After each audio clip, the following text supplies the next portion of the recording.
Hello, everybody. This is CM Punk. And this is Randy Orton. We are the hosts of this show, and hold on, I have a problem.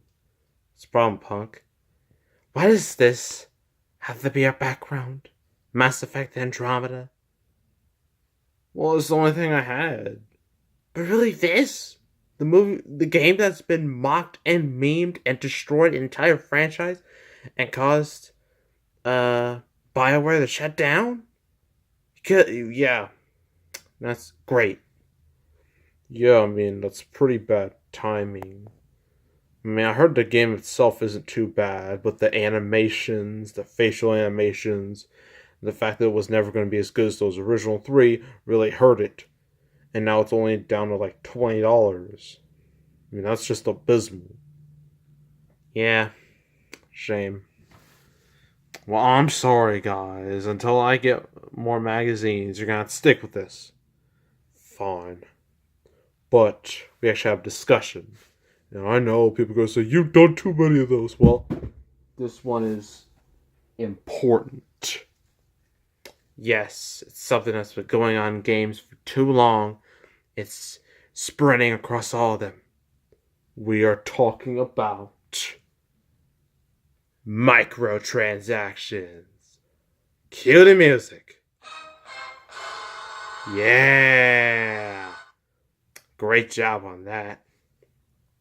Microtransactions and loot boxes. Basically the same thing. They're everywhere. They're in Call of Duty, Star Wars, even in WWE games. They now affected our brand. Yes, there's such an infestation. Why is that coming down? It's not stable. If that falls on us, then we're gonna sue. Yes, they become so toxic to gaming that certain games have failed or underperformed because of it, like Middle Earth Shadow of War, the recent Middle Earth game. Star Wars Battlefront 2, the most recent example.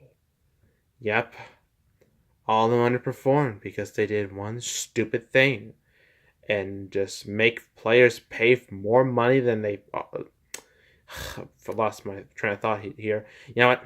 Here's a better way to put it.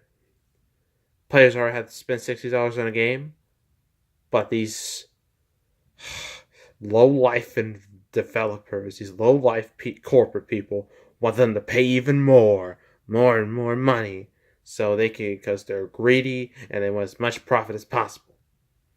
Yeah. So what a microtransaction is that it started on mobile games, where you play a mobile game, you're having a good time, then you come to like a point where you. Trying to think of an example. Candy Crush, yes, it's a great example. Get to a point where it says you're gonna have to wait like either a couple days to unlock something, or you can pay for it now, and the prices are usually like $1, $5, $10, and you're thinking, oh, that's not that bad. Maybe I'll just spend it. But then it becomes an addiction. And then you spend all your money on one game or multiple games, and then you end up being broke. Yep, that's how it works. And loot boxes are basically you get like a big old box, sometimes a literal box or a cube, like in Injustice 2, one of the two. Anywho, has an assortment of random things. Most of them are useless. In that, yeah, sometimes you got to pay real money to. Just trying to think of a good example. Oh yeah, 2K18. You have, or no, that's not a good example. Some games you have to pay real money to get fake money to buy these items, and that's just terrible. It's horrible. It's killing games.